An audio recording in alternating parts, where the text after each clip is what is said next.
Have you ever noticed that when people talk about cars, they use miles per hour, but when they talk about ships and airplanes, they suddenly switch to knots? You'll hear a captain say the vessel is moving at 18 knots, or a pilot announce the aircraft is cruising at 520 knots. And if you're not familiar with the term, it sounds almost mysterious, like a secret code shared by sailors and aviators. Why not just say miles per hour or kilometers per hour like everyone else? What makes knots so special that it became the universal language of sea and sky? The real story goes far beyond numbers and units. It carries echoes of oceans crossed, stars charted, and centuries of human ingenuity. And once you understand where knots come from, you'll never hear that word the same way again. Long before digital screens and satellite navigation, sailors faced a challenge that seems incredibly simple today, but was once nearly impossible to solve.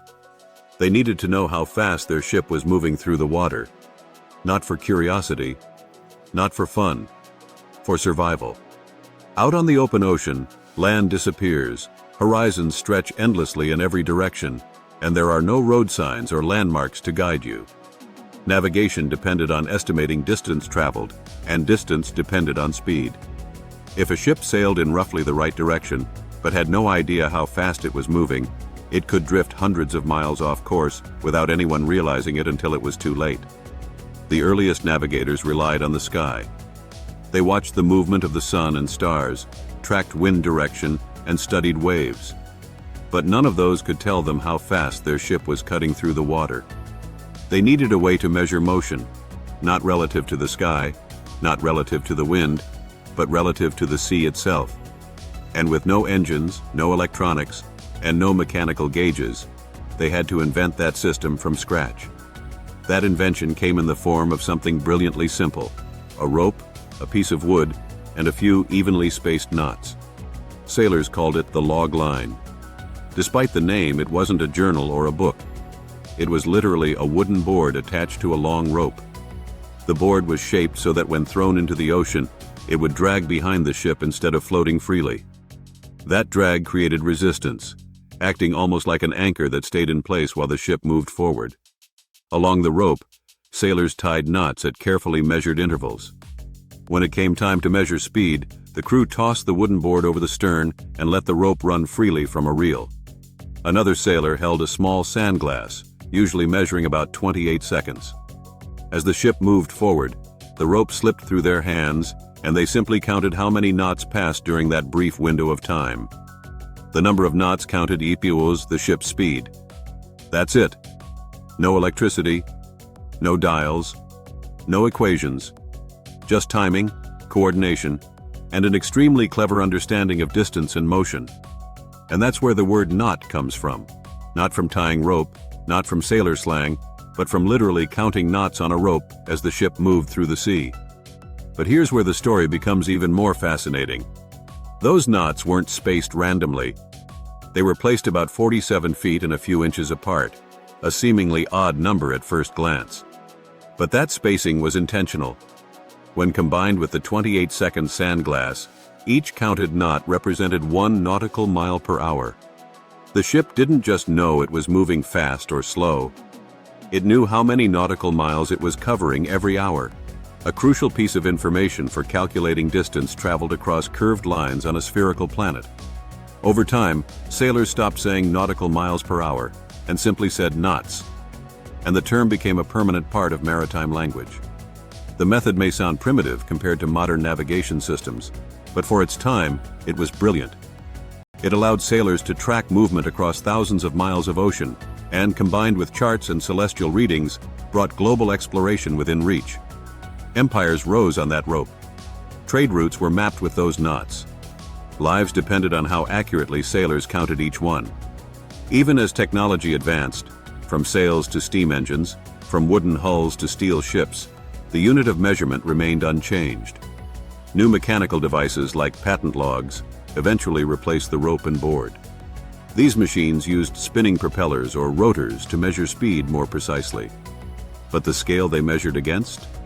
Still knots. The language of the ocean had already been written, and tradition fused seamlessly with science.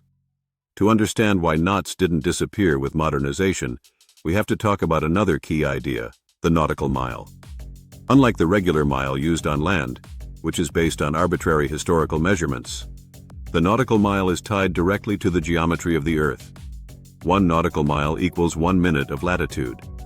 Since the Earth is roughly a sphere, navigators plotting positions on charts and globes needed a system aligned with that curved surface.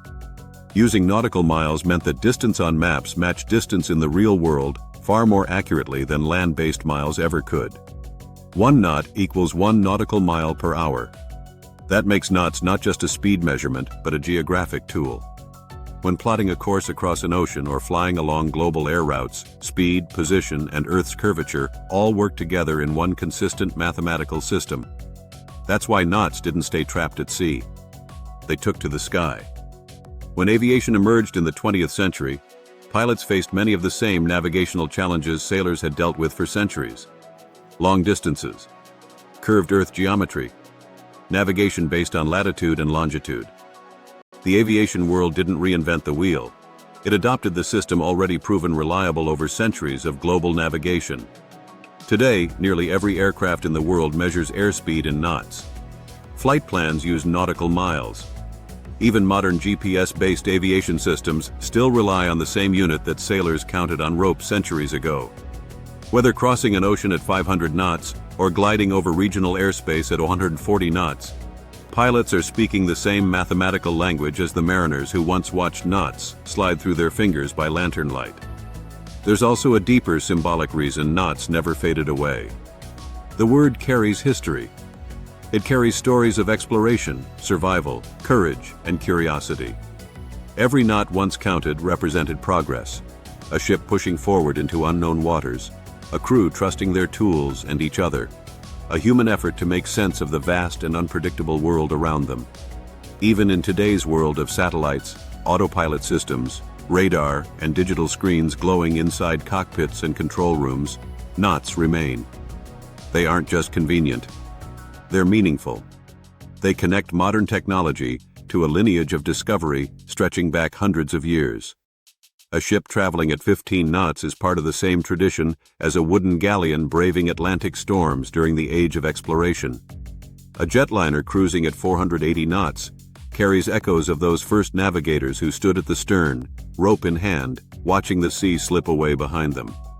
From a simple drag board splashing in the wake of a sailing vessel to precision avionics guiding aircraft across continents, the concept remains unchanged, measuring our movement across a planet shaped by oceans and sky. So the next time you hear the word knots, remember that you're hearing more than a unit of speed. You're hearing the story of how humans learned to move confidently through the unknown. 1 measured moment, 1 counted knot, 1 mile of ocean or sky at a time. Thank you for watching. If you have a topic you'd love us to explore next, share your ideas in the comments below, and we may feature your suggestion in a future episode. And if you enjoyed this journey into the fascinating history behind everyday concepts, be sure to like, subscribe, and stay tuned for more deep dives into the hidden stories woven through the smallest details of our world.